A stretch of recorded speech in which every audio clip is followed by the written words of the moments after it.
Thank you, ladies and gentlemen from the press, for making time to be here this morning.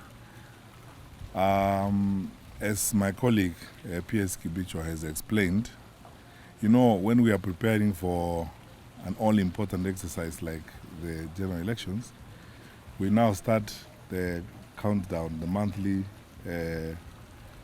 preparation meetings as we ready ourselves to support the IEBC to conduct the elections.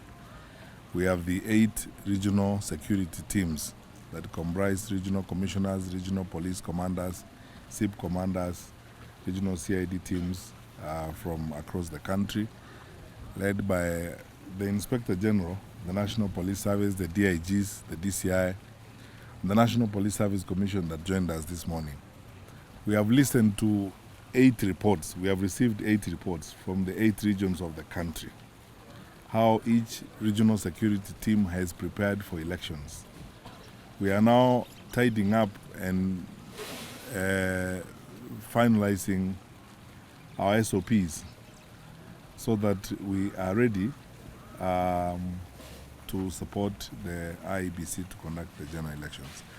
I am satisfied from the reports that have been presented by the regional commissioners and the regional police commanders that we are truly prepared and ready. In fact, in 2 of our regions, they have already begun the first phase of simulations. The other regions will begin this week, which means moving around, the command team moving around the proposed polling stations and areas where voting is going to happen, tallying is going to happen, to be sure that we have everything we need to support the IEBC. So, on my own behalf and on behalf of my colleagues who are standing behind me, I want to assure the people of Kenya that we are ready to support the IEBC to conduct the general elections.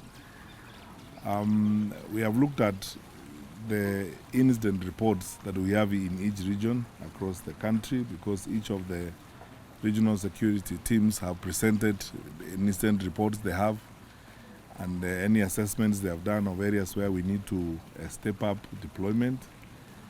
And fortunately, we actually don't have many. Most of the country is peaceful and stable, except the incident and the issues that we have in Kerio Valley, in North Rift, which I'm going to talk about shortly, and the incident that took place in Kajiado yesterday, which I'm also going to address shortly. In any case, I'm probably headed there shortly after this meeting. So we are by and large ready, and we are going to support the IEBC to conduct the general elections. And I've said this every time I've had the opportunity, that it is not us who conduct the elections. Our role is we play a supportive role to the IEBC. And in that supportive role, the IEBC directs us on what we need to do.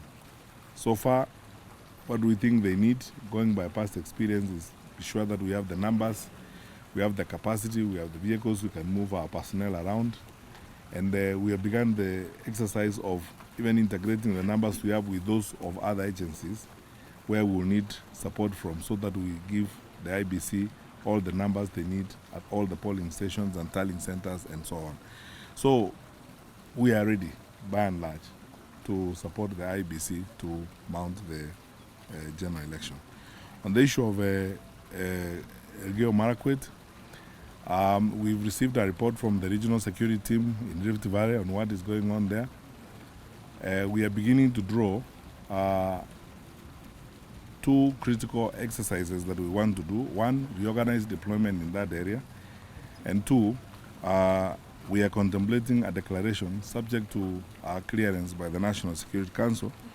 We are contemplating a declaration of a curfew in parts of that area, so that we can have an intensified operation such as we have in Marsabit. You can agree with me that the work that's going on in Marsabit has brought a new lease of life to that part of our country. A lot of guns, firearms in wrong hands have been collected, bullets, and we have a number of suspects whom we believe are critical to the disturbances that have been going on in Marsabit. And we will process them the way we are required to by the law and ensure that they face a competent court to answer for some of the things they have done in the past. We are contemplating doing the same in Elgeyo-Marakwet. That belt, the neighborhood between Elgeyo-Marakwet, West Pokot and Baringo, now requires a new approach. People have been asking me, including leaders from that part of the country, what it is going to take for us to act in the stiff manner that we are going to act. It's because we have exhausted all means of trying to arrest the misconduct and the criminal behavior of some of the people operating in that area. We have tried everything. We have had meetings with leaders. We have asked local leaders to have meetings with their people and discourage them from this primitive habit of, cattle rustling and attacking each other and raiding each other. Because what happens is one community raids another community for animals, and one community reiterates, and in the process, collateral damage includes children, innocent children who have nothing to do with that madness. So as government, we cannot stand by and watch that happen. And as I said, that time has now come for us to deal with that belt with unprecedented firmness. And we are going to apply fire they haven't seen to bring order to that particular place. Because we believe there are elements, criminal elements, who are challenging the resolve of government and who are challenging our ability to bring order in that particular place. We will move with immediate effect. I think I'll put out a Gazette notice shortly. And in that Gazette notice, I'll prescribe the limits of our activities. But we are moving to occupy that place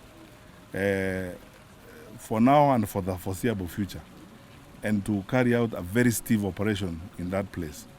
And I will not lie, the citizens of that part of our country need to know we are going to apply ourselves in a very tough manner. Because we have exhausted all means. Conversations haven't worked. We've been there, we have had meetings with local people. We have had meetings with leaders.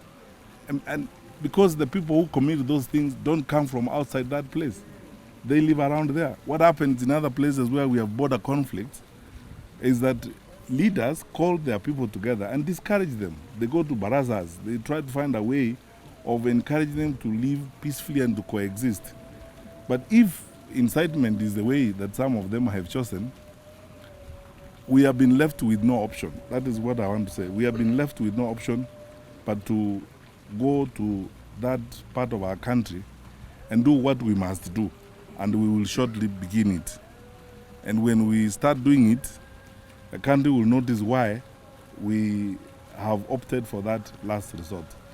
Because we must keep that place peaceful, and we must act in defense of innocent children and women and all those people who are suffering in the hands of some mad people whose interest we don't even understand.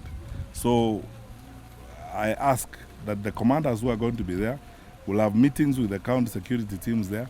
They will make certain demands of those people, including surrendering all illegal firearms in the wrong hands and illegal arms, looking for information, and will pursue each one of those people to the farthest extent we ever can to ensure that that place is pacified. That, as I said, is the only option left for us. There's nothing we can do. I said the same thing about Marsabit, that we've exhausted all options. We have tried meetings, we have tried engagement, encouraging people. They do not understand. So we moved in, and now we are occupying Marsabit. We are going to be there. I extended the curfew the other day. I actually don't think we have a plan of ending that approach soon. We are going to deal with that part of the country that way, because probably that's what they will understand. And that's how they will take us seriously, that we need to have law and order. I pray that we don't have to do that in any other part of the country. We are a wonderful country. God has blessed us with a beautiful country, with wonderful people. And this is such a blessing that we should enjoy. Live anywhere you please. You can drive, go anywhere, day or night. Kenya is largely a wonderful country, but except for those two pockets where there are issues, And we must make sure that the people who operate in those pockets who are causing pain and suffering to others are all dealt with so that everyone else can live peacefully, as it were. On the issue of Kajiado, the incidents that happened yesterday were unfortunate. The Inspector General has commenced the process of investigation. He and I are actually going to Kajiado because we want to find out how far the investigations have gone and what is being done. But we are a responsible government. Where there is human-wildlife conflict, we are responsible enough to compensate those who suffer. And we will compensate those citizens of our country who have suffered as a result of wildlife movement and wildlife activity in that area. We will compensate all of them. We will work with the families that have suffered, and government will step in and support the families that have suffered losses, including loss of life. We will work with those families and support them, to ensure that their life is restored. We will support those who are in hospital. I am told there are some who are injured who are in hospital. The government will support them, and we will do everything we can to ensure that those incidents are reduced and they are not repeated, as it were. That's why we decided this morning, and the President in his capacity as the National Security Council chairperson decided that none other than the Inspector General of Police himself and myself go there and meet with the families and explain to those people that we are not only sorry for what happened, we'll investigate every act that went on there, and we will follow and go the directions investigations will point us, and that we will do the best we can to respond to the suffering and end losses incurred by our people. Thank you, wonderful people, for your time. God bless you, and let's keep doing what we must to ensure that our country remains peaceful and we go through this electoral process peacefully. Asante sana.